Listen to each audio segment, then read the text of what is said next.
Evelyn Borges, é um prazer participar do bate-papo do Trompete na Prática. Muito obrigada por este convite. Sou de Niterói, Rio de Janeiro. Em 2004, com 12 anos, iniciei os estudos musicais na Igreja Assembleia de Deus da Ilha da Conceição, com o professor Maxi, partindo então da flauta doce, passando pela escaleta na fanfarra do colégio em que estudava, o IEPIC. E eu sempre quis tocar trompete, mas confesso que meu coração já bateu bastante pelo saxofone, e é uma coisa que me parece muito comum entre os trompetistas. E aí eu tive 2 anos, mais ou menos isso, para escolher, para chegar à minha escolha final, porque nem eu e nem a igreja tinha condições de comprar um instrumento naquele momento. E aí, chegada a hora, escolhi o trompete, justamente pela sensação de completude e até de transcendência, porque para mim o som do trompete é algo majestoso, glorioso, divino. E até por isso, quando estou tocando, gosto de me entregar de corpo e alma, porque para mim é uma imersão muito profunda, com exceção daqueles momentos de nervosismo que a gente só pensa em sair correndo mesmo. E bom, foi assim que saiu a ideia de saxofone da minha cabeça. E fora que também tinha muita gente pro sax, e como eu não sou todo mundo, para ser diferente escolhi o trompete. Então foi em abril de 2006, aos 14 anos, que de fato iniciei os estudos no trompete com o professor maestro Josué Campos, no projeto de música da mesma igreja. Lá eu vivi um dos momentos mais gostosos da minha vida musical, foi onde atuei como primeiro trompete por muitos anos, cresci junto com a banda, foi uma grande oportunidade que tive de me desenvolver como líder de naipe, de poder lapidar o meu som, de criar destreza ao tocar, de perder o medo da plateia, até porque o trompete é a voz da banda, né? Não é interessante que se tenha um som tímido estando na posição de primeiro trompete. E, aliás, não é bom ter um som tímido em qualquer posição que esteja, qualquer instrumento. E olha que sou uma pessoa tímida e deu muito trabalho, mas eu consegui vencer, consegui separar o como eu sou do que tem que sair da minha campana. Enfim, algo marcante desse início foi também que, sob a regência do mesmo professor, no ano seguinte, em 2007, um ano depois de iniciar no trompete, ganhei uma bolsa de estudos de 100%, tornando-me integrante da Banda Sinfônica do Colégio Primo Leite e aluna regular da escola, por cerca de 7 anos. Foi uma experiência muito legal e ainda mais que essa banda foi um berço de grandes músicos da nossa atualidade. Estou me formando em Português de Literatura pela UFRJ e em Licenciatura em Música pela Unimes. Minha perspectiva ainda é de fazer bacharelado em trompete, que ao meu ver se trata de uma experiência única. Meus professores regulares foram Josué Campos, Davi Alves e Leandro Soares, e agora através do trompete online, o Flávio Gabriel. Dentro da UFRJ, tive a oportunidade de ter aula com o Davi e o Leandro e também de participar de muitos programas da Orquestra de Sopro e de alguns da Orquestra Sinfônica. E foi através desse período em que aprimorei a minha prática e me lancei no mercado de trabalho como trompetista e professora de trompete. Onde já toquei? Puxa, primeiramente toquei em diversas comunidades do Rio de Janeiro, testificando o amor de Deus sobre a minha vida e sobre a vida daqueles que se encontravam perdidos no crime, enfim, levando um som de esperança. E depois disso, participei da Orquestra Rio Camerata, onde tive contato com obras de grandes compositores. E uma experiência marcante no início da minha carreira foi tocar a Glória de Vivaldi com o Coral de Petrópolis, um desafio muito grande, porque eu tinha acabado de comprar o pícolo, ele não fazia parte da minha rotina de estudo, como o trompete si bemol, e fora que tocar em outra afinação é bem diferente no início. Então foi um momento de muito aprendizado e eu me sinto muito satisfeita porque eu sei que dei tudo que eu podia como trompetista e foi muito especial para mim. Eu tive a oportunidade de participar de uma premiação de música digital, tocando ao lado de cantores como Ana Carolina, Daniel, Vanessa da Mata e Padre Fábio de Mello. Tocamos em homenagem ao Milton Nascimento, tocamos seus principais sucessos e foi emocionante. E outra experiência muito importante para mim, e até mais recente, foi de ter participado de um concerto da Orquestra de Sopros da UFRJ e da UFRJ com o Spock Frevo, na Sala Cecília Meirelles, cerca de 60 músicos, apenas 3 mulheres, e durante o ensaio eu fiquei bem nervosa, mas no dia do concerto, ainda sentada, eu disse, não vou ficar nervosa, já estando nervosa, porém, fiquei de pé, olhei para o palco, para a plateia, vi muitos amigos, maestro Duda, professores da UFRJ, da Unirio, e disse para mim, hoje é o meu dia de brilhar. E entrei no solo, calma e serena, sem morrer do coração, e todos gostaram.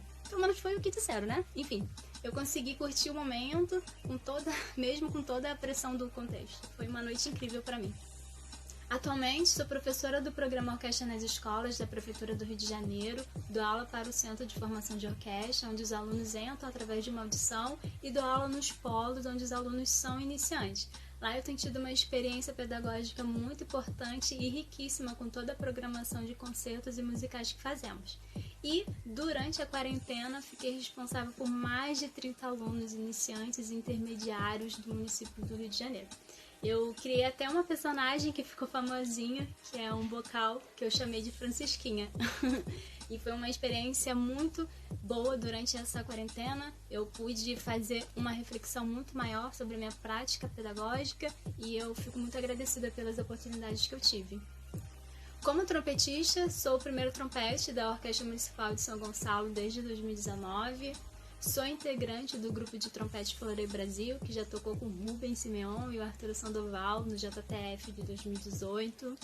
Integro também a fanfarra temática Damas de Ferro, com a qual participamos do Honk Texas, nos Estados Unidos, em 2019. E gerencio a Orquestra Cerimonial Literatos. Faço trabalhos de freelance, como em musicais, gravação de estudo, programas de TV, enfim. Dentro das possibilidades, surgiu o trabalho, a gente vai lá e faz. E sou artista JC Custom, que foi um convite que recebi recentemente em detrimento do meu trabalho como trompetista, professora e pelo engajamento com a criação do coletivo Trompetistas de Brasileiras. Eu sou muito grata por essa oportunidade e é uma empresa que tem feito produtos de muita qualidade e acessíveis. De vários lugares, não necessariamente do mundo trompetístico. Eu procuro sempre apreciar a poesia e seu efeito em diferentes artistas, contemporâneos ou não, de contextos variados, sejam cantores ou instrumentistas, né?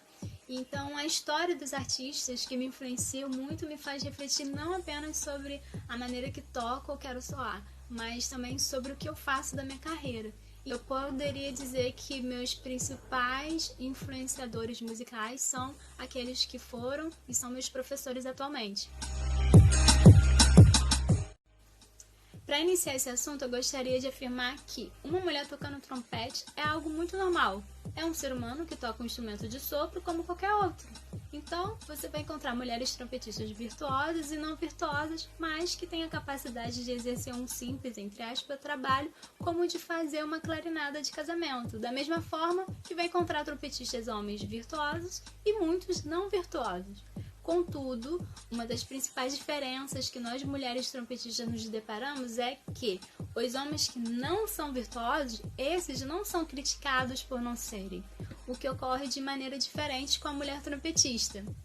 A mentalidade que se formou é que se você é uma mulher trompetista, você precisa ser tal como, por exemplo, a Alison Balsa. E isso é muito justo. Porque as pessoas são diferentes, possuem histórias e inícios diferentes na música. E um dos fatos complicados dessa questão é que esse tipo de mentalidade gera não apenas problemas externos à classe, partindo do outro para com a gente. Esse tipo de mentalidade gera problemas internos também, como a autocobrança, que é um fato comum em nosso meio, porém se torna maior ainda por ser mulher. Então você acaba tendo uma seta do outro apontada para você e uma outra apontada por você mesma, te desautorizando a fazer a sua música, você curtir o seu processo de aprendizagem, porque ainda não é e talvez nunca será como a Alison Balsa, quando na verdade você só precisa ser você, respeitar a sua história. Não estou aqui generalizando, estou relatando um fato ainda existente e que em silêncio sufoca sonhos e que precisa muito ainda ser refletido por todos. Muito já se foi conquistado, ainda mais com a era digital, que tem ajudado a democratizar mais ainda o conhecimento a respeito da existência da mulher trompetista no mercado de trabalho. E eu acredito que estamos vivendo uma importante etapa da ascensão da mulher trompetista no século XXI, a qual depende muitíssimo mais do reconhecimento da causa, com suas lacunas internas e externas, não só da parte da sociedade, mas principalmente da própria classe feminina. Então é necessário apoio mútuo ao trabalho uma das outras e da produção em massa para a gente alcançar cada vez mais pessoas. E para concluir, eu gostaria de ressaltar que a série Diálogos, produzida pelo coletivo Trompetistas Brasileiras, a qual estive à frente com outras trompetistas, onde foram feitas entrevistas com mulheres de vários cantos da Terra, comprovou que sim, somos muitíssimas e com trabalhos interessantes, inéditos e bem diversificados. E essa é uma informação que tem que se tornar cada vez mais pública, para que o mundo saiba que existimos e o quanto é e pode ser mais normal ainda ver uma mulher tocando trompete. O preconceito existe sim, os relatos são inúmeros, são pesados, mas ele pode ser combatido através das nossas próprias atitudes práticas e dialógicas, seja da minha parte como mulher trompetista, assim como da parte de todos, a exemplo, a iniciativa dessa página, Trompete na Prática, que reconhece a importância de tornar essa fala pública.